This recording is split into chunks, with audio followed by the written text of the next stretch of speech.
উপরে দেন ভাই, যমুনার বোনটা একটু উপরে দেন। ওজনে দুইজন ধরেন, ভাগাভাগি করে দুইজন ধরেন, একটা পোলারে দিয়ে শেষ করে দেন। তাক খুললা পড়বো কিছু পরে। আরে কি আবার বোন দেখবেন,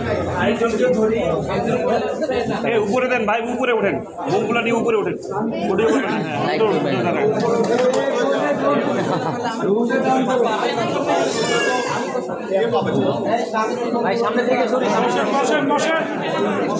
উপরে ধরতে হবে, উপরে ধরতে হবে। হ্যাঁ এমনি ধরেন।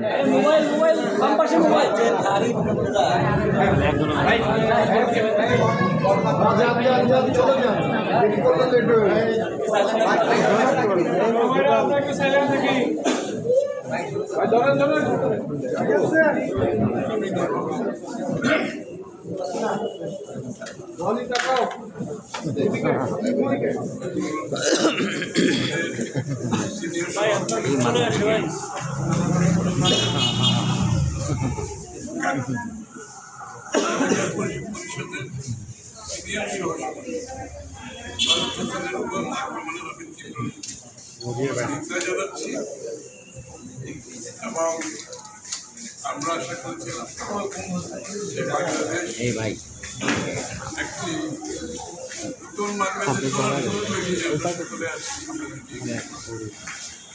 এখানে আপনি রাজনীতি বলেন, রাষ্ট্র পরিচালনা বলেন, যেটাই বলেন, সবকিছু হবে একটি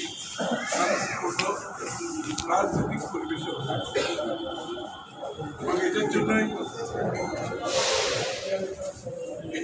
কিন্তু আমরা বলো তো বোনটা ঠিক মতো ধরতে। এখানেও আমাদের বিএনপি এবং আমরা যারা প্রায় মোবাইল যুগবান, আমাদের যুগবান আন্দোলনে যারা প্রায় 50টির কাছাকাছি আমরা আমাদের হিসাবে বিএনপির 400 লোকে আমাদের নেতা কর্মী মুক্তি পারে জুলাই অগস্টে। এর আগে তো 60-70 লক্ষ বিএনপির নেতা কর্মী তারা সকলে আজকে নিয়মিত। এত বড় স্যাক্রিফাইসের পরে যখন আমরা একটা নতুন বাংলাদেশ গড়ার করতে পারি, এই ধরনের ঘটনা করতে পারি, এটা অত্যন্ত এবং এইটাকে যে বিচার আমরা হয়তো শেখ হাসিনা পরিষেবা থেকে এই ধরনের ঘটনা বহু প্রতিনিয়ত পরে এসে এত বড় ত্যাগের পরও আবারও একটা বিচারহীনতার প্রবণতা এবং এই বিচারহীনতার প্রবণতা একটা জিনিস সামনে চলে আসছে, সেটা হচ্ছে রাষ্ট্রীয় পৃষ্ঠপোষকতা।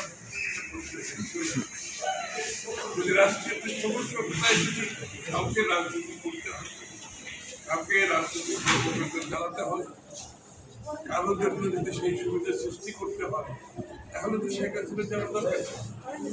শেখ হাসিনাকে বিদায় করার দরকার।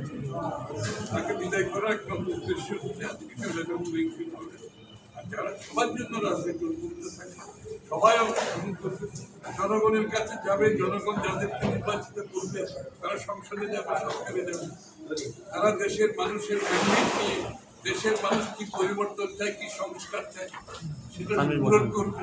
এটাই তো রাজনীতি, এটাই তো এর বাইরে যাওয়ার কোনো সুযোগ নেই। কিন্তু এর বাইরে গিয়ে যারা নতুনভাবে খেলাধুলা শুরু করছে, যারা পৃষ্ঠপোষকতায় এই ধরনের খেলাধুলা শুরু করেছে, তাদের প্রতি আমরা বলবো এখনো সময় আছে। সঠিক রাজনীতি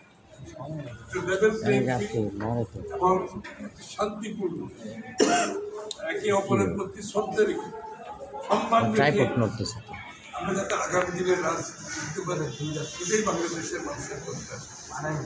সবাইকে নিয়ে